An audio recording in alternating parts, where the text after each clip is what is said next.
Terima kasih Anda masih bersama saya dan Wakil Menteri Luar Negeri Pahala Mansuri di Prime Words. Ya, Pak Pahala, Anda orang lama di BUMN.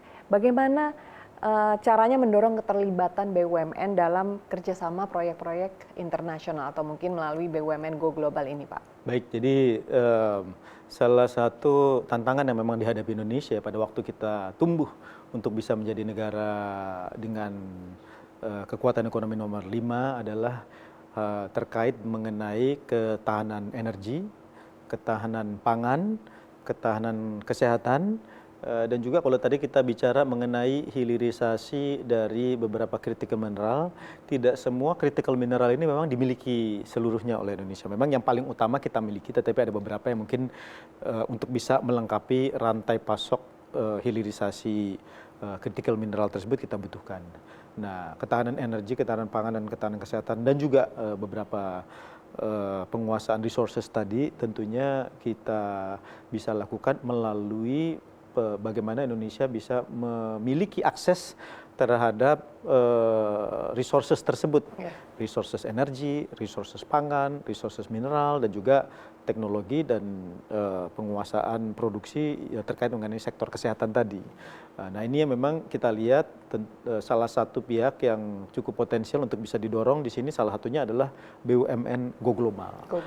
Karena kita melihat bahwa melalui upaya outbound investment yang dilakukan untuk bisa mendapatkan resources ataupun sumber daya tersebut itu bisa dilakukan. Nah, kita dari Kementerian Luar Negeri tentunya bekerja sama dengan Kementerian BUMN dalam hal melakukan hal tersebut. Sebagai contoh misalnya kunjungan Bapak Presiden ke Afrika misalnya beberapa waktu yang lalu ke 4 negara, Tanzania, Mozambik, kemudian juga Kenya dan juga Afrika Selatan. Salah satu yang memang menjadi deliverable utamanya dalam hal ini adalah bagaimana perusahaan-perusahaan Indonesia, BUMN khususnya, bisa meningkatkan ketahanan energi tersebut. Karena kan negara-negara Afrika tentunya memiliki kekayaan sumber daya alam yang cukup tinggi, khususnya dalam hal ini adalah sumber daya alam migas, dan juga beberapa mineral lainnya. Selain juga tentunya memiliki jumlah wilayah yang cukup luas untuk bisa diinvestasikan dalam bentuk ketahanan pangan ke depannya. Jadi ini juga merupakan upaya-upaya yang kita lakukan. Selain juga tentunya ke negara-negara lainnya, mungkin yang ke depannya juga kita lihat juga cukup berpotensi, seperti misalnya negara-negara Amerika Latin, yang juga memiliki beberapa critical resources yang cukup baik, selain juga memiliki kemampuan untuk bisa memproduksi pangan yang cukup tinggi. Jadi upaya-upaya untuk bisa melakukan pengembangan dari supply chain atau rantai pasok yang lebih kuat, dalam hal ini bekerja sama antara Kemlu dengan Kementerian BUMN tentunya kita lakukan untuk bisa mengembangkan hal tersebut. Ada amanah yang diberikan kepada Anda untuk menggiatkan diplomasi ekonomi Indonesia, Pak Pahala. Nah, nanti di 2024 fokus dari Kementerian Luar Negeri dalam hal ini seperti apa? Ya, yang pertama tentunya kita berharap bahwa sebelum akhir tahun 2023 ini grand design ataupun juga roadmap mengenai diplomasi ekonomi ini kan kita harapkan sudah bisa diselesaikan. Sehingga kita berharap tahun 2024 sampai dengan tahun 2029 ya tentu fokusnya 2024-2025 adalah bagaimana kita meletakkan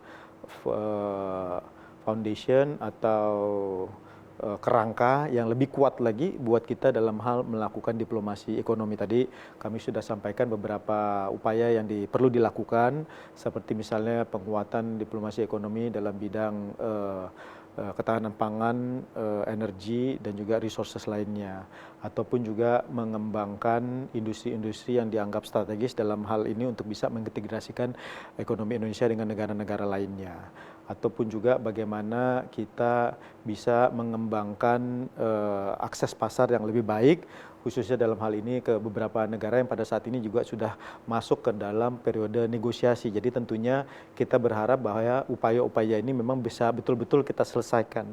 Dalam hal misalnya peningkatan akses pasar, kita berharap di tahun 2024 kita bisa menyelesaikan proses negosiasi antara Indonesia dengan Uni Eropa yang terkait mengenai EU-ISEPA tadi, dan juga memulai beberapa inisiatif lainnya untuk bisa memulai diskusi SEPA seperti misalnya Indonesia Kanada. Kemudian kita juga berharap bahwa Indonesia Mercosur juga kita mulai bisa melakukan eksplorasi apakah Indonesia akan memang memiliki FTA ataupun juga SEPA dengan negara tersebut, sambil juga kita melihat ada potensi beberapa low hanging fruits yang bisa kita lakukan. Seperti misalnya bagaimana kita melakukan diversifikasi dari pengembangan perdagangan dan juga tourism yang dimiliki oleh Indonesia ke negara-negara yang selama ini dikategorikan sebagai negara-negara non-traditional target.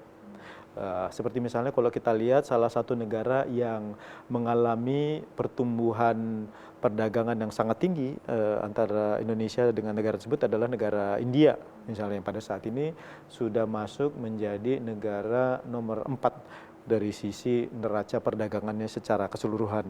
Jadi negara-negara yang berada di kawasan Asia Selatan seperti misalnya India, Bangladesh, Pakistan, Sri Lanka tentunya merupakan beberapa negara yang kita harapkan dengan melakukan upaya diversifikasi tersebut. Upaya lain juga tentunya adalah melakukan diversifikasi dan juga pendalaman perdagangan yang terkait dengan sektor-sektor manufaktur. Selain tadi kita sudah bicara mengenai hilirisasi critical mineral dan juga hilirisasi beberapa komoditas lain seperti misalnya hilirisasi dari produk-produk CPO misalnya melalui pengembangan oleochemicals misalnya dan juga biofuel dan biomass lainnya. Kita melihat juga tentunya berupaya untuk bisa melakukan pendalaman dan juga diversifikasi dari komoditas yang selama ini mungkin masih merupakan komoditas tradisional menuju ke komoditas-komoditas yang kita harapkan bisa melakukan hilirisasi tadi. Baik, sekali lagi Pak Pahala terima kasih atas waktunya di Prime Words CNBC Indonesia. Terima kasih. Ya itulah tadi pemirsa bincang-bincang saya dengan Wakil Menteri Luar Negeri Republik Indonesia Pahala Mansuri. Kami sudah berbincang mengenai krisis di Gaza dan apa saja bantuan yang sudah diberikan oleh Indonesia dan juga mengenai diplomasi ekonomi Indonesia yang dilakukan selama ini. Semoga perbincangan kami berguna bagi Anda. Saya Frida Litwina undur diri. Terima kasih, sampai jumpa.